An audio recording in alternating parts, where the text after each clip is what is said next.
Hi అండి, welcome to my channel Bhagyalakshmi పచ్చ. ఎలా ఉన్నారు? బాగున్నారా? నేను కూడా చాలా బాగున్నాను. వీడియో చూసేవాళ్ళు వీడియో కనుక మీకు నచ్చితే లైక్ చేయండి, హైప్ చేయండి. ఇంక ఈరోజు అయితే బియ్యం పిండితో వడియాలు పెట్టాను. బియ్యం పిండి అంటే పొడి పిండి కాదు, తడి పిండి. బియ్యం నానబెట్టేసి దోసల పిండి లాగా వేసుకొని ఆ పిండితో అయితే వడియాలు పెట్టాను. అవి ఎలా పెట్టాలి, ఏంటి ప్రాసెస్ అనేది పర్ఫెక్ట్గా కొలతలతో సహా మీకు చెప్తాను. ఒక సోల బియ్యం అయితే నానబెట్టాను, రేషన్ బియ్యం నైట్ అంతా నానబెట్టాను.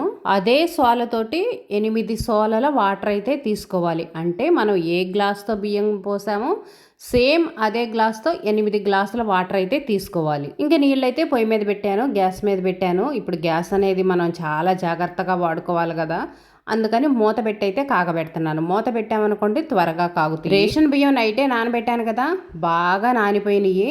ఇంకా వీటిని అయితే శుభ్రంగా కడగాలి. రేషన్ బియ్యం కదా, కొంచెం పురుగులను, అడుగున మట్టి, ఇసుక కూడా ఉంటాయి. అందుకని శుభ్రంగా కడిగేసి ఇంక ఇదిగోండి ఇలా గాలిచ్చినట్టుగా వేసుకోవాలి. మొత్తం ఒకేసారి పోసుకోకుండా ఇలా గాలిచ్చినట్టు వేసుకున్నాం అనుకోండి, ఏమన్నా ఉన్నాయంటే అడుక్కి వెళ్ళిపోతాయి. మట్టి కానీ ఏదన్నా నలకలు ఉన్నా అడుక్కి వెళ్ళిపోతాయి. ఈ బియ్యంలో కొంచెం వాటర్ అయితే పోసుకొని మనం దోసల పిండిలాగా వేసుకోవాలి, మెత్తగా వేసుకోవాలి. ఎక్కువ వాటర్ పోసుకోకూడదు. ఎక్కువ వాటర్ పోసామనుకోండి సరిగ్గా మెదగదు. మెత్తగా మిక్సీ పట్టేసుకొని ఇంకా వాటర్ చాలేదనుకోండి కొంచెం కొంచెం పోసుకుంటా అయితే మనం మెత్తగా అయితే మిక్సీ పట్టుకోవాలి. ఈ వడియాలు అయితే టేస్ట్ చాలా బాగుంటాయి. నేను ప్రతి సంవత్సరం పెడతానే ఉంటాను. పొడి బియ్య పిండితో పెట్టుకునే వడియాల కంటే కూడా ఈ వడియాలు బాగుంటాయి. అంతకుముందు మేము పొడి బియ్య పిండితో వడియాలు అయితే పెట్టాము, అవి అయితే అంత టేస్ట్ బాగుండవు. ఇంక ఇదిగోండి పిండి అయితేనేమో మెత్తగా మిక్సీ అయితే పట్టేశాను.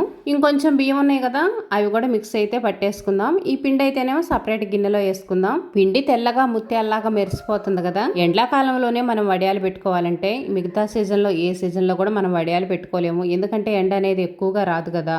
సరిగ్గా ఎండకపోతేనేమో వడియాలు అదొక రకమైన వాసనగా ఉంటాయి. ఇంకా రెండోసారి బియ్యం వేస్తున్నా కదా, ఇందులో అయితేనేమో కొంచెం అల్లం అయితే వేస్తున్నాను. ఒక చిన్న అల్లం ముక్క వేస్తే సరిపోయింది. పచ్చిమిర్చి ఏమో 4-5 పచ్చిమిర్చి వేసుకుంటే చాలు. ఎక్కువ వేసుకున్నాం అనుకోండి మంటగా ఉంటాయి, పిల్లలు తినాలంటే తినలేరు. ఇవి మనం అన్నంలో అలా తింటాం కదా, సాంబార్లో వాటిల్లో నంచుకొని తింటే టేస్ట్ అయితే చాలా బాగుంటాయి. విడిగా కూడా తినొచ్చు. ఒక సోల బియ్యానికి 4-5 పచ్చిమిర్చి, చిన్న అల్లం ముక్క వేసుకుంటే సరిపోయింది. ఎక్కువ వేసుకోవాల్సిన అవసరం లేదు. కొంతమంది తెలియక ఏం చేస్తారంటే పచ్చిమిరపకాయలు ఎక్కువ వేస్తారు, అప్పుడు మంటగా ఉంటాయి. అది మొత్తం వాటరే కదా, అందుకని ఎక్కువ కారం అయితే పట్టదు. ఇంకా అల్లం అయితే దంచేసాను. ఎందుకు దంచేసానంటే నేను సపరేట్గా వేయట్లేదు కదా అల్లం పచ్చిమిర్చి అనేది, ఒకేసారి బియ్యంలో కలిపేస్తున్నాను కాబట్టి అల్లం మెదగదేమో, ముక్కలు ముక్కలుగా ఉండిద్దేమోనని చెప్పేసి కొంచెం లైట్గా అయితే దంచాను. ఇప్పుడు మెత్తగా మెదిగిపోయిద్ది. ఇప్పుడైతే కొంచెం ఉప్పు వేస్తున్నాను. ఒక సోల బియ్యానికి 1 స్పూన్ ఉప్పు వేసుకుంటే సరిపోయిద్ది. మరీ ఎక్కువ వేసుకున్నా కూడా వడియాలు ఉప్పుగా ఉంటాయి. పిండి అనేది ఎప్పుడు మనకి చప్పగా ఉండాలి. మనం ఉప్మా చేసినా, బిర్యానీలు చేసినా మనం ఏమనుకుంటాము, నీళ్లు కొంచెం ఉప్పగా ఉంటేనే మనకు బిర్యానీ కానీ ఉప్మా కానీ పర్ఫెక్ట్గా ఉంటుంది అనుకుంటాము. కానీ వడియాలకు అలా కాదు, చప్పగా ఉండాలి. 1 స్పూన్ వేసుకోండి చాలు. చాలేదనుకోండి కొంచెం వేసుకోవచ్చు. ఎక్కువైందనుకోండి మళ్ళీ ఇబ్బంది పడతాము. ఇంకా నీళ్ళైతే బాగా కాగినాయి. నీళ్ళు ఇదిగోండి ఈ విధంగా తెరలాలి, మనకి బుడగలు బుడగలుగా రావాలి. అప్పుడే నీళ్ళు మనకి పర్ఫెక్ట్గా కాగినట్టు. మూత పెట్టాను కదా, త్వరగానే కాగినాయి. నేను పిండి అది రెడీ చేసుకునేటప్పుడు కాగినాయి. ఇప్పుడే మనం చాలా జాగ్రత్తగా ఉండాలి. పిండి మనం ఇలా తిప్పుతా పోసుకుంటా ఉండాలి. ఇందాక మిక్సీకి వేసినప్పుడు పిండి ఎలా ఉంది, గట్టిగా ఉంది కదా, అలా గట్టిగా ఉన్నప్పుడు మాత్రం మనం ఈ వాటర్లో పోయకూడదు. పిండి అనేది మళ్ళీ కొంచెం నీళ్లు పోసేసి మనం లూజుగా చేసుకోవాలి. అప్పుడే మనకి వడియాల పిండి అనేది ఉండలు కట్టకుండా పర్ఫెక్ట్గా వచ్చిద్ది. పిండి అనేది గట్టిగా వేసి అలాగనే పోసేసామనుకోండి, పిండి మొత్తం అడుక్కుపోయి అడుగు మొత్తం గట్టిగా అయిపోయి ఉండలాగా వచ్చేసిద్ది పిండి కలిపేటప్పుడు. ఇప్పుడే మనం చాలా జాగ్రత్తగా ఉండాలి. కొంచెం ఉండలు వచ్చినాయి అనుకోండి, మనం తిప్పుతా ఉన్నామంటే ఆ ఉండలు కూడా కాస్త కరిగిపోతాయి. ఇంక ఇబ్బంది అయితే ఏముండదు. ప్రతి సంవత్సరం చేస్తానే ఉంటాము, కానీ చేసేటప్పుడు ఎలా వస్తుందో ఏంటో అని టెన్షన్గా భయంగా ఉంటుంది. కొత్తగా చేసేవాళ్ళు గ్యాస్ అనేది ఆపేసుకొని పిండి పోసుకోండి. తర్వాత గ్యాస్ అనేది సిమ్లో పెట్టుకొని 1 నిమిషం 2 నిమిషాల పాటు తిప్పుకుంటే చాలు. వేడి నీళ్ళలో పోసాం కాబట్టి ఎక్కువసేపు ఉడకాల్సిన అవసరం లేదు. 1 నిమిషం పాటు ఉడకనివ్వాలి. ఎందుకంటే పిండి అనేది మనం చన్నీళ్ళు పోసి మిక్సీకి వేస్తాం కదా, 1 నిమిషం 2 నిమిషాల పాటు ఉడకనిస్తే చాలు. ఎక్కువసేపు కూడా ఉడకనియాల్సిన అవసరం లేదు. ఇప్పుడైతే లాస్ట్ అండ్ ఫైనల్ జీలకర్రను కరివేపాకు అయితే వేసాను. జీలకర్ర కూడా ఎంత వేయాలి అనుకోవచ్చు మీరు. ఒక్క స్పూన్ జీలకర్ర వేసుకుంటే చాలు. కొంచెం కరివేపాకు పైన ఇలా చల్లుకొని తర్వాత మొత్తం కలిపేసుకోవాలి. ఇప్పుడైతే వడియాలు పెడుతున్నాను. నేను వడియాలు పెట్టే పద్ధతి చూస్తే మాత్రం మీరు ఆశ్చర్యపోతారు. ఈ విధంగా వడియాలు కూడా ఎవరు పెట్టరేమో. ఎవరైనా సరే బయట ఎండలో పెడతారు, లేదనుకోండి డాబా మీద పెడతారు. నేను అలా కాదు, ఇంట్లో పెడుతున్నాను చూడండి వడియాలు. వడియాలు అయితే మంచం మీద పెడుతున్నాను. డాబా మీద పెడదాం అనుకున్నా కానీ డాబా మీద దుమ్ము ఎక్కువగా వస్తుంది. మా ఇంటి సంగతి చెప్పనవసరం లేదు కదా. రోడ్డు పక్కనే ఉంటుంది. అందులో చెట్టు అయితే ఉంది పక్కన, ఆకులది రాలుతూ ఉన్నాయి. ఎంత శుభ్రంగా కూర్చున్నా కానీ కొంచెం లైట్గా సన్నదుమ్ము అనేది వస్తూనే ఉంది. వడియాలు పచ్చిగా ఉన్నప్పుడు దుమ్ము పడింది అనుకోండి, అసలు పోను కూడా పోదు, అంటుకుపోయిద్దని. అందుకని చెప్పేసి కిందే పెడదాంలే, ఎండ బాగానే కాస్తుంది కదా అని చెప్పేసి మంచం మీద అయితే పెడుతున్నాను. ఎలాగో ఈ మంచం ఉతకాల్సిందే. ఎండాకాలం వచ్చింది కదా, ప్రతి సంవత్సరం ఎండాకాలంలో మంచాలా ఉతుకుతూ ఉంటాను. ఎలానో ఉతకాల్సిందే కదా అని చెప్పేసి దీని మీద అయితే పెడుతున్నాను. వడియాలు పెట్టడానికి నేను ఇలా తెల్లటి క్లాత్ అయితే తీసుకున్నాను. మనం కాటన్ చీరల మీద అయినా పెట్టుకోవచ్చు, లేదనుకోండి ఇప్పుడు అందరు ఎక్కువగా కవర్ల మీద పెట్టుకుంటున్నారు. కవర్ల మీద అయితే ఈజీగా వచ్చేస్తాయి అని. వడియాలు పెట్టడానికి నా సెట్టింగ్ చూడండి. ఫ్యాన్ వేసుకున్నాను, చక్కగా ఫ్యాన్ వేసుకొని ఫ్యాన్ కింద కూర్చొని వడియాలు పెడుతున్నాను. ఈ ఎండకి చెమట అనేది రాకుండా ఉండటానికి. పిండి అయితే తీసుకొచ్చాను. ఇదిగోండి ఒక గిన్నెలో అయితే వేస్తున్నాను. పిండి ఉండలు లేకుండా పర్ఫెక్ట్గా వచ్చింది. కొంచెం ఉండలుండగానే తిప్పాను కదా, అవి కూడా కరిగిపోయి బాగానే వచ్చేసింది పిండి మొత్తం. పిండి పోసేటప్పుడు మాత్రం గట్టిగా ఉండకూడదు. కొంచెం నీళ్లు కలుపుకొని లూజ్గా అయిన తర్వాతే పిండి మనం వాటర్లో పోయాలి.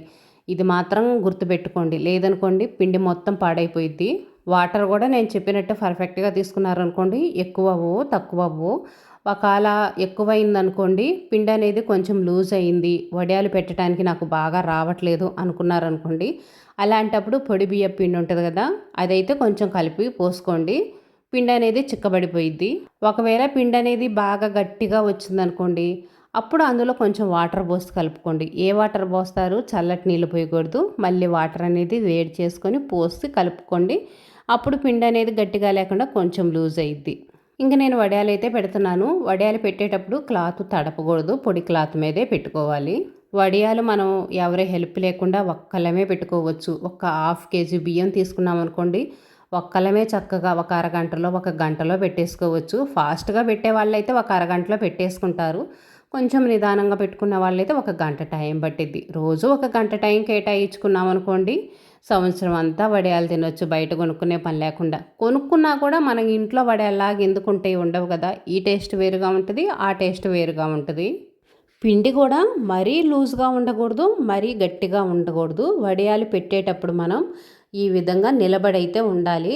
మనకు పక్కగా జారినట్టుగా రాకూడదు. అలా వచ్చినాయి అనుకోండి, వడియాలు సరిగ్గా రావు. మనం తీసేటప్పుడు ఇరిగిపోతాయి వడియాలు. అది కూడా కాకుండా మనం ఆయిల్లో ఫ్రై చేసేటప్పుడు ఏమైందంటే ఆయిల్ ఎక్కువగా పీల్చేస్తాయి. అందుకని పిండి ఎక్కువ లూజ్ ఉండకూడదు. అంటే ఎలా ఉండాలంటే మన ఇడ్లీ పిండి టైప్లో ఉండాలి వడియాల పిండి.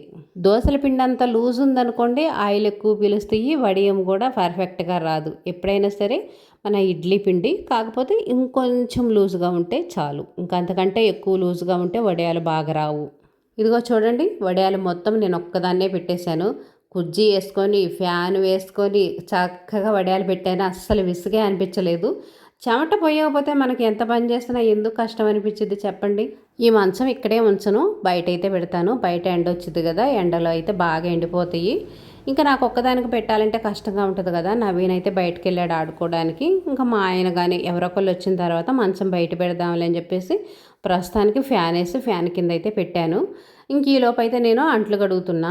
వడియాలు పెట్టిన అంట్లు అనేవి మనం నీళ్లు పోసి నానబెట్టి సాయంత్రం కడుగుదాంలే, ఎండ వచ్చిందిలే అలాగే ఉంచామనుకోండి, సాయంత్రానికి ఎండిపోతాయి. వాటిని కడగాలంటే కష్టంగా ఉంటుంది. నీళ్ళు కూడా ఎక్కువ వేస్ట్ అయిపోతాయి. ఎందుకంటే ఇప్పుడు ఇడ్లీ పాత్ర ఉంది కదా, దాని నిండా వాటర్ పోసి పెట్టాలి, లేదనుకోండి ఎండిపోయినట్టుగా ఉంటుంది. వాటర్ కూడా ఎక్కువ వేస్ట్ అయిపోతాయి. కొంతమందికి అయితే ఎక్కువ వాటర్ ఉండను కూడా ఉండవు.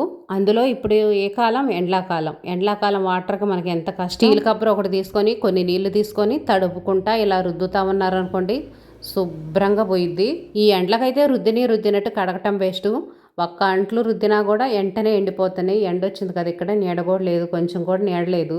వడియాలు పెట్టడానికి అంట్లు కూడా చాలా తక్కువే ఉన్నాయి కదా, ఎక్కువ అంట్లు కూడా లేవు. ఈ విధంగా 2 రోజులు 3 రోజులు పెట్టుకున్నాం అనుకోండి, మనకైతే ఇంకా సంవత్సరం పొడుగుతా వడియాలు వస్తాయి. పొడి బియ్య పిండితో వడియాలు పెట్టుకోవచ్చు కానీ ఆయిల్ ఎక్కువ పిలుస్తాయి. మేము అంతకుముందు పొడి బియ్య పిండితోనే వడియాలు పెట్టేవాళ్ళం. ఈ ప్రాసెస్ అయితే మాకు తెలియదు. ఎవరో చెప్తే ఇంక అప్పటి నుంచి ఇలా అయితే పెడుతున్నాము. పొడి బియ్య పిండితో వడియాలు ఆయిల్లో వేయించేటప్పుడు ఆయిల్ మొత్తం అసలు వడియాలు తింటున్నామా ఆయిల్ తింటున్నామా అన్నట్టుగా ఉండేవి. ఇలా కనుక వడియాలు పెట్టుకున్నాం అనుకోండి ఆయిల్ పీల్చవు, వడియం కూడా బాగా పువ్వులాగా వస్తుంది, బాగా పొంగినట్టుగా ఒక పువ్వు ఆకారంలో వచ్చింది. చాలా బాగుంటాయి. ఇవి ఎండిపోయిన తర్వాత కూడా వేయించి ఒకసారి అయితే చూపిస్తాను. ఇంక ఇదిగోండి ఎండలో అయితే పెట్టేశాను. ఇప్పుడే ఫస్ట్ టైం వడియాలు పెట్టే వాళ్ళు ఉంటారు కదా, వాళ్ళైతే కొంచెం పర్ఫెక్ట్ కొలతలు చెప్పారనుకోండి తెలుసుకుంటారని. ఒక సోల బియ్యానికి 8 సోలలు వాటర్ అయితే తీసుకోవాలి. ఇందులో వేయాల్సిన మసాలా అయితేనేమో 4-5 పచ్చిమిర్చి వేయండి, చిన్న అల్లం ముక్క, 1 స్పూను ఉప్పు, 1 స్పూను జీలకర్ర. ఇది పెట్టే విధానం ఇందాక వీడియో చూపించాను కదా, ఆ ప్రాసెస్ అయితే ఫాలో అవ్వండి. వడియాలు చూడండి సాయంత్రానికి బాగా ఎండిపోయినాయి కదా, ఇవి ఎలా తీయాలి ఏంటి అనేది ఒక షార్ట్ వీడియో అయితే అప్లోడ్ చేస్తాను. వడియాలు మొత్తం జీలకర్ర కరివేపాకు కనిపిస్తా చాలా బాగున్నాయి. పచ్చిది ఏంటంటేనే చాలా బాగుంటాయి, ఉప్పుగా కారం కారంగా చాలా బాగుంటాయి. ఇదేనండి ఈరోజు వీడియో కనుక మీకు నచ్చితే లైక్ చేయండి, షేర్ చేయండి, సబ్స్క్రైబ్ చేసుకొని వీడియో ఎలా ఉంది అనేది కామెంట్ పెట్టండి.